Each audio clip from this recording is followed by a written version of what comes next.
After watching this video, you will question your trust in your own country's currency. There's a country on earth right now where the legal monthly minimum wage is 27 cents, not $27, 27 cents. To explain that number, I have to tell you about a president captured by the US military, a currency rewritten 3 separate times, and a moment so insane that people stopped counting their cash and started weighing it instead. Start with that wage. Venezuela's government says the average worker takes home about $240 a month. Already one of the lowest incomes on the planet, but almost nobody reports the real part. By law, the base salary hasn't moved since 2022. It's frozen at 27 cents.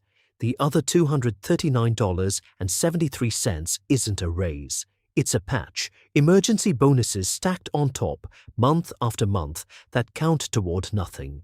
No pension, no severance. So the real question isn't why is Venezuela poor? It's why would a government leave a number that broken sitting in its own law for 4 years?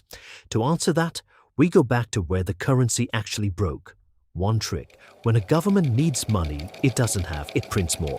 For years, that's how Venezuela covered its spending. Not taxes, not oil revenue, just the printing press. Prices shot up. The response wasn't to stop printing, it was to freeze prices by law instead. That's when the shelves emptied. Force a business to sell below cost and it stopped selling. Shortages went from 5% of basic goods to over 22% within a decade. This wasn't even new. In 1983, a day Venezuelans still called Black Friday, an exchange rate that had held steady for almost 70 years collapsed in a matter of hours, forcing the government into currency controls it would use on and off for the next 4 decades. Rehearsal was one thing. What came next wasn't. 2018, annual inflation hits 1.37 million% by the IMF's count, already unthinkable.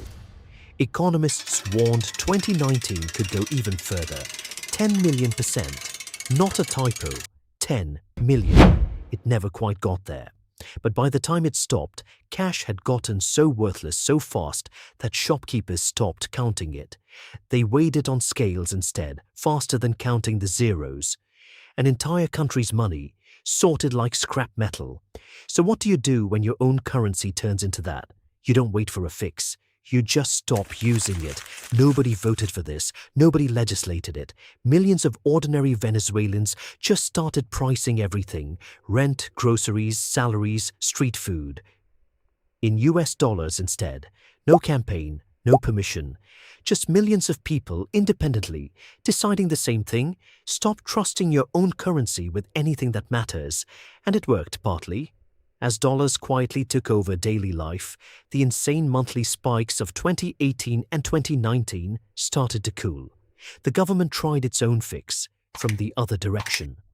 Not restoring trust, just deleting the evidence. 2008, 3 zeros erased. 2018, 5 more. 2021, 6 more. Add it up, and today's currency is worth 100 trillion times less than what it replaced. None of that fixed anything, it just made the collapse easier to read on a receipt. Then, in January 2026, something happened that had nothing to do with currency at all and changed the whole story anyway. January 2026, US forces capture Venezuela's president Nicolas Maduro. In most countries, that's the story of the decade. For Venezuela, it was just the newest chapter in an already strange one. Within days, Venezuela's own Supreme Court installs the vice president, Delcy Rodriguez, as acting president, not the opposition. Someone from inside the same political movement. A month later, the US quietly loosens its sanctions. Oil companies locked out for years come back. Oil revenue hits its highest point since 2018. On paper, a recovery story, new leader, cheaper sanctions, more oil money. But paper isn't where this story ends. Talk to almost anyone in Caracas who still gets paid in Bolivars, and you'll hear the same routine. The moment the money lands, they don't walk to change it into dollars. They run, because by tomorrow morning it could already be worth less. That's not a metaphor. That's a Tuesday. A paycheck with an expiration date measured in hours isn't a policy footnote. It's what the last 40 years of this story actually feels like for someone who has to live inside it. Here's what doesn't fit the recovery story. Annual inflation had actually been falling for months, down to around 525% by May, an 18-month low. Still the highest of any economy on Earth, but heading the right direction. Then in June, it reversed. The same month, a pair of earthquakes killed thousands and displaced tens of thousands. The central bank says that's not what caused this. The real driver was the currency itself, sliding again against the dollar. Monthly inflation more than doubled from about 6% to nearly 14% in a single month. So which is it? Was this a recovery that hit one bad month? Or was the recovery never real to begin with? Here's what all of it adds up to. A government can change its leader. It can loosen sanctions, bring back oil money, erase zeros from its own banknotes 3 separate times. None of that is the same thing as fixing a currency. A currency isn't paper or a number on an app. It's a promise, a bet that what you're holding today is still worth something tomorrow. Venezuela didn't lose that bet in one crash.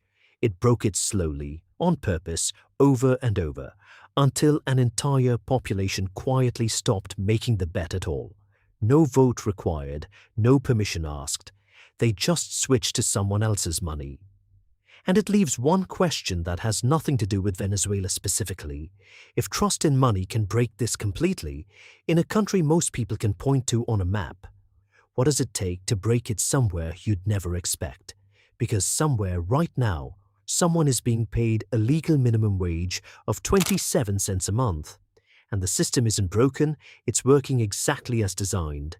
After watching this video, have you ever questioned your trust in your own country's currency? Do you see a smaller version of what happened in Venezuela playing out somewhere else? Let's talk about it in the comments. Don't forget to like and subscribe so you don't miss more deep dives like this.